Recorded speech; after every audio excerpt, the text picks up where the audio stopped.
Hello everyone, आज हम start करेंगे बीएससी थर्ड ईयर मैथमेटिक्स और हम कर रहे हैं आपका paper third differential geometry and tensor. ठीक है, प्रीवियस यानी चैप्टर 1 जो आपका बेसिक कंसेप्ट है उसको हमने स्टार्ट किया हुआ है। तो आई थिंक इसके 3 पार्ट बेसिक कंसेप्ट आए हुए हैं। अभी तक आपने नहीं देखा है तो प्लेलिस्ट में जाइए जाके, या आई बटन में मिलेगा, आपको देख सकते हैं जाके। तो आज ये बेसिक टर्म का ये लास्ट पार्ट है। उसके बाद हम एक्चुअली में अभी तक हमने टेंसर की डिफिनीशन नहीं पढ़ा है, सही बोलिए तो। अभी तक हमने टेंसर की डिफिनीशन जो होती है वो कुछ नहीं पता हमको है। नेक्स्ट जो क्लास होगा आपका उसमें हम टेंसर का डिफिनीशन पढ़ेंगे। ये लास्ट आपका बेसिक कंसेप्ट का पार्ट है। ठीक है, तो चलिए शुरू करते हैं। डिस्क्रिप्शन में आप 4 व्हाट्सएप ग्रुप के लिंक मिलेंगे, जिसमें आपको जगह मिले वहाँ ज्वाइन हो जाइए। ये नहीं कि आप चारों ग्रुप में ज्वाइन हो जाएं, ऐसा मत करिएगा। जिसमें आप मतलब खाली हो उसमें आप ज्वाइन होइएगा। और टेलीग्राम चैनल का लिंक मिलेगा, वहाँ पे जाके आप ज्वाइन हो सकते हैं। आपको कोई भी इम्पोर्टेंट कोई भी आपको इन्फॉर्मेशन चाहिए वहाँ से आप जाके, चाहे कोई डाउट्स हो जाके आप पर्सनली, मेरा व्हाट्सअप नंबर दिख रहा होगा, हाँ वहाँ पे भी डिस्कस कर सकते हैं, कोई बात नहीं। ठीक है, तो बीएससी थर्ड ईयर का ये पेपर थर्ड है टेंसर। हाँ, कुछ ज़्यादा पेपर वो आपको लग रहा होगा, देखने से लग रहा होगा कि अजीब अजीब इसमें नोटेशन है, तो इससे कोई टेंशन लेने की जरूरत है, बिल्कुल इजी है। थोड़ा सा इसमें नोटेशन क्या है, क्योंकि फर्स्ट टाइम आप इसको पढ़ रहे हो तो थोड़ा सा नोटिफिकेशन, थोड़ा सा इसमें क्या है, नोटेशन क्या है, अलग है। तो आज का जो हमारा टॉपिक है ट्रांसफॉर्मेशन ऑफ कोऑर्डिनेट। ओके, ये लास्ट टॉपिक है बेसिक कंसेप्ट का। ठीक है, उसके बाद हम अपना जो पेपर 2 आपका है वो स्टार्ट करने वाले। ठीक है, ट्रांसफॉर्मेशन ऑफ कोऑर्डिनेट के क्या मतलब क्या होता है। सपोज हमारे पास देखिए, एक कोऑर्डिनेट सिस्टम को दूसरे कोऑर्डिनेट सिस्टम में ट्रांसफॉर्म करना। हाँ, तो अगर मान लीजिए 2 हमारे पास कोऑर्डिनेट सिस्टम है, एक को दूसरे में और दूसरे को पहले में अगर हम ट्रांसफर कर लेते हैं तो हम उसी को बोलते हैं ट्रांसफॉर्मेशन ऑफ कोऑर्डिनेट। जैसे मान लीजिए हमारे पास एक क्या है, कोऑर्डिनेट सिस्टम x1 x2 है, और दूसरा क्या है, x1 बार है और x2 बार है। 2 कोऑर्डिनेट सिस्टम है। हमने क्या किया, यहाँ पर x1 बार को, यहाँ पर ये कोई फंक्शन डिफाइंड है x1 एंड x2, और x2 बार क्या डिफाइंड है, x2 बार डिफाइंड है 5x1 x2। तो देखिए यहाँ पर 2 कोऑर्डिनेट सिस्टम डिफाइन थे, x1 x2, और यहाँ पर क्या x1 x2 और दूसरा क्या x1 बार और x2 बार। तो आपने देखा कि x1 बार और x2 बार को x1 x2 के फंक्शन में लिखा गया है, यहाँ पर राइट किया गया है। अब ऐसा कौन सा लॉ अपनाया जाए, कौन सा सिस्टम अपनाया जाए, किस लॉ के सिस्टम के अकॉर्डिंग ये जो x1 x2 बार में फंक्शन लिखा गया है, तो आपको x1 x2 को x1 बार और x2 बार के फॉर्म में आप लिख सके। कहने का मतलब ये हो गया कि मान लीजिए अगर आपने x1 बार x2 बार में x1 x2 को फंक्शन में लिखा है, x2 बार को लिखा है x1 और x2 के फंक्शन में। हाँ, तो सेम x1 को हम कैसे लिख सकते हैं, 5 दूसरा फंक्शन लेते हैं x1 बार और x2 बार के फॉर्म में लिख पाए। ठीक है, और दूसरा x2 को हम क्या लिख सके, 5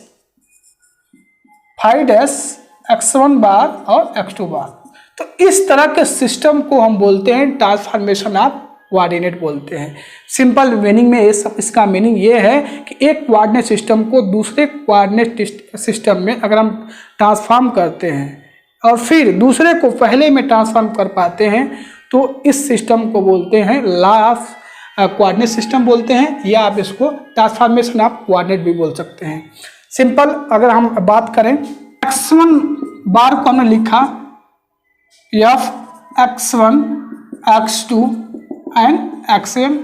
सिमिलरली x2 बार को लिखा हमने f(x1 x2 and n variable में हम जा रहे हैं, एंड ऐसे ही so n xn variable x bar n equal to x1 x2 और xn। देखिए यहाँ पर x1 x2 xn बार को x1 x2 xn यानी xn के फॉर्म में यहाँ पर राइट किया गया है। ठीक है, अब देखिए अब क्या को करना है, x1 x2 को x1 बार x2 बार xn बार के फॉर्म में अगर आप लिख सकते हैं, इनके कोऑर्डिनेट सिस्टम में लिख सकते हैं, तो हम क्या बोलेंगे उसको, ट्रांसफॉर्मेशन ऑफ कोऑर्डिनेट बोलेंगे। जैसे देखिए यहाँ पर आपने x1 बार को लिखा, x1 x2 xn के फंक्शन में लिखा, x2 बार को लिखा, x1 x2 xn फॉर्म के लिखा। हाँ, सिमिलरली x बार n को भी आपने x1 x2 xn के फॉर्म में लिखा, ठीक है। अब सिमिलरली अगर आप x1 को phi x1 bar, x2 bar, x3 bar and so on xn bar में लिख लेते हैं। x2 को आप phi x1 bar, x2 bar, x3 bar and xn bar and so on xn को हम लिख सकते हैं phi x1 bar, x2 bar and so on x bar n। तो देखिए आपने यहाँ पर दो कोऑर्डिनेट सिस्टम थे, एक था हमारा x1 x2 xn था, दूसरा था हमारा x bar x1, x bar x2, x bar x3 and so on x bar n। तो आपने देखा यहाँ पर x बार x1, x बार x2, x बार xn को हमने x1 x2 xn के फंक्शन में लिखा है। मतलब जो हमारे बार x1 x2 x बार हैं इन्हें हमने x1 x2 के कोऑर्डिनेट सिस्टम में लिखा हुआ है। अब देखिए अगर हम x1 x2 xn को x बार x1, x बार x2, x बार x3, x बार xn के फॉर्म में लिख पाते हैं तो इस सिस्टम को बोलते हैं हम ट्रांसफॉर्मेशन ऑफ कोऑर्डिनेट बोलते हैं। क्या बोलते हैं? Transformation of coordinate. देखिए यहाँ पे x1 को लिख दिया गया, x2 को लिखा गया, xn को लिखा गया है x1 बार, x2 बार, xn बार के फॉर्म में राइट किया गया है। तो सिंपल लैंग्वेज में दो कोऑर्डिनेट सिस्टम है, ठीक है, उनको अगर एक दूसरे के कोऑर्डिनेट सिस्टम में अगर हम ट्रांसफॉर्म कर पाते हैं तो इसी को हम बोलते हैं ट्रांसफॉर्मेशन ऑफ कोऑर्डिनेट बोलते हैं। आई होप आपको समझ में सब कुछ आ गया होगा, बिल्कुल इजी, ठीक है। चलिए इसका हम डेफिनेशन यहाँ पर राइट कर लेते हैं, ठीक है। तो ये देखते हैं डेफिनेशन। तो ये समझते हैं ट्रांसफॉर्मेशन ऑफ कोऑर्डिनेट, ठीक है। लेट हमारा फाई आई एक फंक्शन है जिसके जो वेरिएबल्स हैं वो क्या है, x1 x2 xn है, be set of n single value function. देखिए ट्रांसफॉर्मेशन ऑफ कोऑर्डिनेट में सिंगल क्या होता है, सिंगल वैल्यू फंक्शन होता है। क्या होता है? Single value function. इसमें क्या है, n सिंगल वैल्यू फंक्शन है, function whose functional determinant is not equal to 0। अगर उसका डिटरमिनेंट मतलब इसका डिटरमिनेंट आप फाइंड करते हैं del phi I divide by del x J not equal to 0, then system of n equation. क्या बोला गया है? N equation. तो x bar I equal to क्या हो जाएगा, phi I x1 x2 xn, इसको फर्स्ट इक्वेशन करेंगे। Can be solve x i's in term of x bar i's में, मतलब जो आपके ये x1 x2 xn है इनको x बार के टर्म में अगर हम सॉल्व कर लेते हैं तो x आई इक्वल टू क्या हो जाएगा, दूसरा फंक्शन यहाँ पर लिया गया है उससे कोई प्रॉब्लम नहीं है, फाई आई, ये क्या है साई आई, क्या हुआ x बार 1 x बार 2, हाँ x बार xn, ये क्वेश्चन 2 हो गया। कहने का मतलब हो गया कि जो हमारा x1 x2 है सिंगल वैल्यू फंक्शन होना चाहिए, जो भी फंक्शन है, और उनको अगर x1 बार x2 बार के टर्म में हम राइट कर लेते हैं, the equation 1 and 2 define transformation of coordinates, ठीक है। This equation enable us to pass from either system of coordinate to each other since the function x bar I are independent. जो हमारा x bar आई है वो क्या है, independent function, क्या है, वेरिएबल है। तो देखिए उसको अगर हम x बार j के रिस्पेक्ट में डिफरेंशिएट करते हैं, x बार आई को x बार j के रिस्पेक्ट डिफरेंशिएट करेंगे तो कोऑर्डिनेट का डेल्टा आई j हो जाएगा। That is the partial differentiation of x bar I with respect to another coordinate x bar j is 0। अगर हम सेम कोऑर्डिनेट से दूसरे कोऑर्डिनेट सिस्टम के किसी अन्य दूसरे वेरिएबल से अगर हम उसका डिफरेंशिएट करते हैं तो क्या हो जाएगा, वो 0 हो जाएगा। जैसे मान लीजिए यहाँ पर x बार क्या है, आई है, उसको हमने क्या किया, x बार j के रिस्पेक्ट में अगर डिफरेंशिएट करेंगे तो उसकी वैल्यू क्या होगी, 0 होगी, but with respect to same coordinate will be 1। अगर सेम कोऑर्डिनेट होगा यानी आई इक्वल टू जे हो जाएगा तो उसकी वैल्यू क्या हो जाएगी 1 होगी। अगर आई नॉट इक्वल टू जे है तो उसकी वैल्यू क्या होगी 0 होगी। इसका मतलब यही आपका कोऑर्डिनेट का डेल्टा यहाँ पर हो जाएगा। देखिए since the function x I are also independent we है, तो मान लीजिए यहाँ पर देखिए अगर मान लीजिए आई इक्वल टू जे है, क्या है आई इक्वल टू जे है तो उसकी वैल्यू क्या हो जाएगी 1 हो जाएगी। अगर आई नॉट इक्वल टू जे मतलब एक्स आई का जो फंक्शन है वो एक्स जे के रिस्पेक्ट में अगर हम डिफ्रेंशिएट करेंगे, पार्शली डिफ्रेंशिएट करेंगे तो उसकी वैल्यू क्या हो जाएगी 0 होगी। लेकिन सेम फंक्शन होगा, इसमें क्या बोला गया था सेम कोऑर्डिनेट सिस्टम से अगर हम डिवाइड करेंगे, यहाँ पर देखिए सेम कोऑर्डिनेट सिस्टम से तो उसकी वैल्यू क्या हो जाएगी 1 हो जाएगी। इसे यहाँ पर कोऑर्डिनेट का डेल्टा आई जे बोला गया, लिख दिया गया है। जब आई इक्वल टू जे होता है तो कोऑर्डिनेट का डेल्टा की वैल्यू क्या होती है 1 होती है। आई नॉट इक्वल टू जे होता है तो उसकी वैल्यू क्या होती है 0 होती है।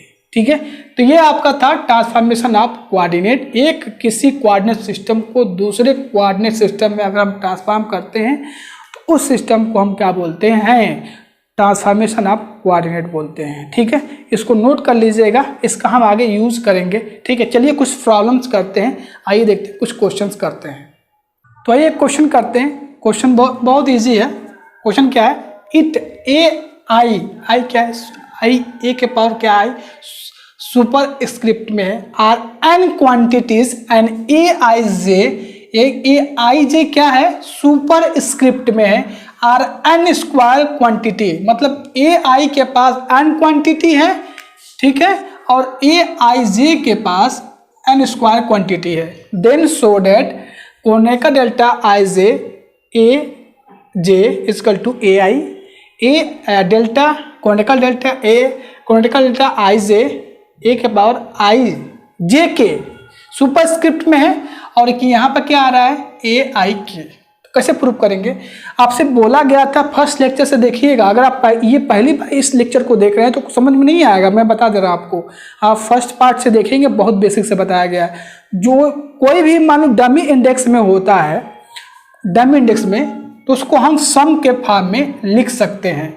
यहाँ पर देखेंगे फर्स्ट को, यहाँ पर ये हमारा डमी इंडेक्स में है। डमी इंडेक्स का मतलब क्या हो, एक ऐसा आई जे के जो या तो सुपर स्क्रिप्ट में भी हो और सब स्क्रिप्ट में हो। तो यहाँ पर देखिए ये हमारा सब स्क्रिप्ट में है, सुपर स्क्रिप्ट में रिपीटेड है यहाँ पर। तो ये हमारा डमी इंडेक्स क्या है जे है, इसको हम सम के फॉर्म में लिख सकते हैं। Since there is summation in J summing for J we get. समझ में आ रहा है इन चीज़ों को कि नहीं आ रहा है। अब देखिए डेल्टा क्वांटिकल आई जे ए जे, अब देखिए इसको हम एक्सपेंड करेंगे, सम के फॉर्म में लिखेंगे, यानी जे इक्वल टू 1 रखेंगे, जे इक्वल टू 2 रखेंगे, जे इक्वल टू 3 रखेंगे। बाकी किसी से ये हमारा क्या फ्री इंडेक्स है, ये फिक्स रहेगा। तो देखिए जे बराबर 1 रखा तो ये आया, जे बराबर 2 रखेंगे तो ये आया, जे बराबर 3 पे ये आया और जे बराबर n रखेंगे तो ये टर्म आया। ठीक है, अब आपने कोऑर्डिनेट डेल्टा के डिफिनीशन पढ़ा था डेल्टा आई जे में कि अगर आई इक्वल टू जे होता है तो ये 1 होता है, आई नॉट इक्वल टू जे होता है तो इसकी वैल्यू क्या होती है 0 होती है। डिफिनीशन बताया जा चुका है। ठीक है, तो यहाँ पे देखिए ये क्या है, i not equal to j, this is 0, this is 0, this is 0, this is 0। लेकिन कहीं ना कहीं ये जो वैरी कर रहा है जे, कहीं ना कहीं यहाँ पर कहीं आई इक्वल टू जे, यानी जे इक्वल टू क्या, आई इक्वल टू क्या आ जाएगा जे आ जाएगा। कहीं ना कहीं बीच में जो आयत टर्म इसका है वो भी क्या आएगा, यहाँ पर कुछ ऐसे आएगा। ठीक है, इस फॉर्म में आएगा आयत। तो ये क्वांटिटी यहाँ पर ये 0 इसका नहीं होगा, बाकी सब 0 हो जाएंगे। All the quantity delta quantical delta I1 I2 and so on IN are 0 except the ith quantity. क्या बोला गया, ith क्वांटिटी विच इज 1। ठीक है, ith क्वांटिटी क्या आएगा, कहीं ना कहीं यहाँ पर जैसे मान लीजिए यहाँ पर क्या आ जाएगा आपका, ये आएगा, इस फॉर्म के आएगा। कहीं ना कहीं ये जो आई है, ये जो आप वेरी कर रहा है जे, कहीं ना कहीं यहाँ पर वो आई आएगा ही आएगा। आई इक्वल टू जे हो जाएगा। तो इसकी वैल्यू क्या हो जाएगी, 1 हो जाएगी, यहाँ a का पावर आई आ जाएगा। तो hence Kronecker delta I j into a J equal to 1 into a i equal to A i, यही आपको प्रूव करना था। सेकंड देखिए, conical delta I J A जे के इक्वल टू ए आई के सुपर स्क्रिप्ट में पूछा गया है। तो देखिए यहाँ पर भी डमी इंडेक्स का मतलब ये हो गया कि वो सुपर स्क्रिप्ट में भी हो और सब स्क्रिप्ट में भी हो। बहुत पहले डिफिनेशन बताया जा चुका है, अभी तक आपने नहीं देखा है तो जाइए पार्ट 1 से देखिए। डेल्टा आई जे ए जे के, अब यहाँ पर सम के फॉर्म में हम लिख सकते हैं जे को, ये तो सब क्या है हमारा फ्री इंडेक्स है, ये भी फ्री इंडेक्स है, लेकिन ये डमी है तो डमी को हम वेरी करेंगे और सम के फॉर्म में लिखेंगे j equal to 1 this, j equal to 2 this and j equal to 4। यहाँ भी कहीं बीच में यहाँ पर भी ये जो है डेल्टा आई जे जो है आई के इक्वल होगा, क्या होगा, जे के जो है वो आई के इक्वल होगा। ओके, तो उसकी वैल्यू क्या हो जाएगी 1, और जो कोफिशिएंट है ए आई के हो जाएगा, ये 0 हो जाएगा, ये 0 हो जाएगा, ये 0 होगा, लेकिन कहीं ना कहीं जो जे है वो आई के इक्वल आएगा।